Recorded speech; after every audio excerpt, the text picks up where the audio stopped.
Today we're going to look at polar coordinates, and we're going to start looking at polar graphs and sort of just what they are. We're all coming from different backgrounds with our previous classes, so you may have a background in this or you may not. So we're kind of starting from square one to see where we need to go. So let's get started. So anytime we've graphed before today, we've graphed in the XY, the rectangular coordinate system, which is also known as the Cartesian plane. It's named after Rene Descartes. So we're going to look now at a different coordinate system. There are many different ways that we can graph, and this is called the polar coordinate system, which uses circles and angles to plot points and graph functions instead of the XY ordered pairs on the rectangular plane. All right, so the foundation of the polar coordinate system is a horizontal ray that extends to the right. This is called the polar axis. So these graphs always look kind of weird because they have, as you can see down here, a bunch of circles. But in all of these cases, the polar axis is going to be this ray on this side. Okay, that's your polar axis in all of these cases. The pole is the vertex there. So it's going to be the center of all of those, all of those circles. That's called the pole. All right, like the North Pole, South Pole, that's called the pole of our polar axis. So a point P in the polar coordinate system is represented by an ordered pair that is not X and Y. It's going to be R theta. Okay, you can remember, just like with X and Y, it's alphabetical. Think T for theta. R comes before T. R theta is the order that it has to go in. R represents the length of the radius, and theta represents our angle in standard position. Okay. Just like on the unit circle, positive angles measure counterclockwise up from the polar axis, and negative angles measure counterclockwise, or I'm sorry, clockwise. R theta represents a polar coordinate. Okay. Now, if the point P is equal to R theta and it's located the absolute value of R units from the pole, if R is greater than 0, the point lies on the terminal side of theta. If R is less than 0, so a negative R value is going to lie on the opposite ray. So in this case, if we go back to that figure up in the figure 6.20, this would be a positive R, negative R would point to the opposite direction. Okay, so it's like a 180-degree reflection there. All right, so here's an example. This graph represents the polar coordinate to 135 degrees. We can work in degrees, we can work in radians. It just kind of depends on what you are given. So we start by determining what the radius needs to be. I'm going to make this a little bit bigger for us. So the radius here needs to be 2. And then we're going to rotate that 135 degrees. So that's how we land at this final ordered pair right here. None of that is really relevant, but that's kind of what you're envisioning in your mind. All right. So if we wanted to graph, for example, 270 degrees, we start, this is an angle in standard position, just the same. And since we want a radius of 3, we're going to go to the 1, 2, 3 rings out. We're going to assume these are all a radius of 1 or a unit of 1. And then we have to go 270, whoops, I'm scribbling, 270 degrees around, which would take us to this point right here. So once again, the angle that we're measuring is going to be all the way around here. That's 270 degrees. The radius distance that we want is 3. Okay. So for number 2, this one has a negative radius. So we're going to rotate to 3 pi halves, which is the same as 270 degrees. But initially, 3 pi halves with a radius of 3 is going to land me right there, right here. But because the radius is negative, that tells us that we need to bounce back to this point right here. So the red point is the correct answer. Go ahead and take a second to try number 3. Notice we have both a negative radius and a negative angle this time. And also notice that the fractions of pi that are marked on the circle are pi sixths. So you're going to have to kind of estimate where pi fourths is going to be. Take a second to graph that yourself.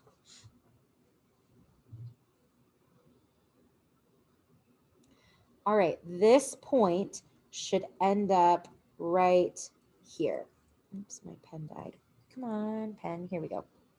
Right here, okay? So pi fourths, negative pi fourths is gonna take us to this angle right here, okay? And positive 1 would land right here on that ray, but because it's negative, we need to bounce back to the other side. So that gives you a little bit of idea of how to graph on these. Now, there are multiple ways that we can represent polar coordinates, okay? There's only one way to represent an ordered pair XY when you're in the rectangular plane, but polar, because it represents rotations, remember that for any multiple of 2 pi, the angles are going to be coterminal. So theta plus 2 pi, any multiple of 2 pi, is going to land us in the exact same spot. Or we could flip the radius, make it either positive or negative, do the opposite, and then we would only need to rotate 1 pi because that's going to flip it back, okay? So we can do this then in a lot of different ways. So, for example, number 4 says, find another representation of the point 5 pi fourths in which r is positive and theta is between 2 pi and 4 pi. So to get that far from pi fourths, all we really need to do is create a coterminal angle here. So we're going to take pi fourths plus 2 pi, and we're going to keep our radius exactly the same because we did a full revolution of the circle. So that would be the 0.59 pi fourths. That's going to land in the exact same spot as 5 pi fourths. B wants to know, what if we need r to be negative and we want our angle to stay between 0 and 2 pi? Well, if I add 2 pi, we just saw we get outside of 0 to 2 pi. That's bigger. So I only want to add 1 pi, which means I need to flip the radius. So I'm going to take pi fourths and I'm going to add just 1 pi to it.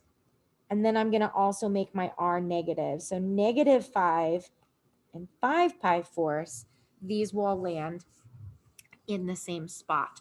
Now, if I want r to stay positive and I want to have an angle that's between negative 2 pi and 0, then I need to subtract 2 pi to find a coterminal angle that way, because we need to do a full rotation since we want our radius to stay positive. So this will be negative 7 pi fourths. If we think about what this looks like, okay, here's our pole, and this is our polar ray right here. So for 5, let's just call 5 right here.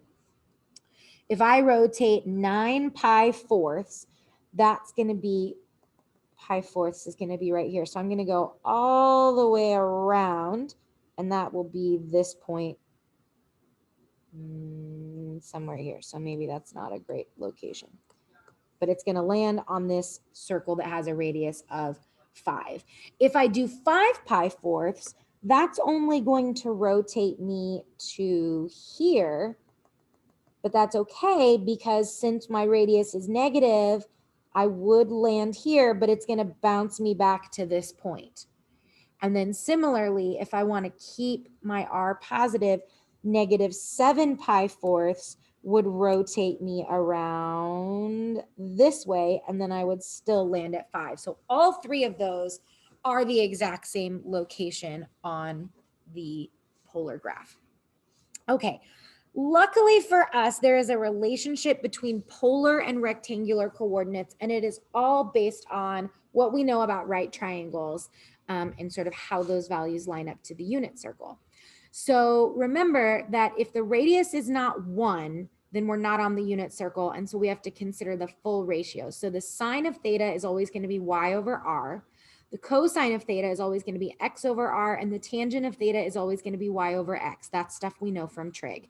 And the Pythagorean relationship, x squared plus y squared equals r squared, is always going to be helpful as well. So we can use that information to solve for x, to solve for y, and to use those same relationships. Now the x and the y, this is just if you multiply by r on both sides, then we get y is equal to r sine theta. So these are the ones we're going to use. This is stuff that you definitely need to have memorized. So if that's not fresh in your brain right now, then you need to go ahead and put that on a flashcard and start getting that into your brain. So for number 5, we want to rewrite this polar coordinate using rectangular coordinates. So where would this land if I was on the Cartesian plane?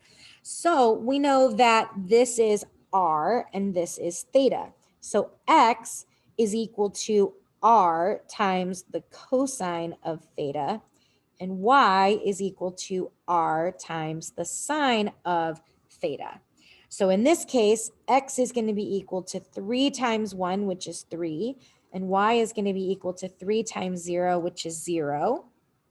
I'm sorry, cosine of pi is -1, so this is -3, which means that our rectangular coordinate is the point -3, 0. So if you were to graph this on the regular xy plane, the point -3, 0 would correspond to the polar coordinate of 3 pi.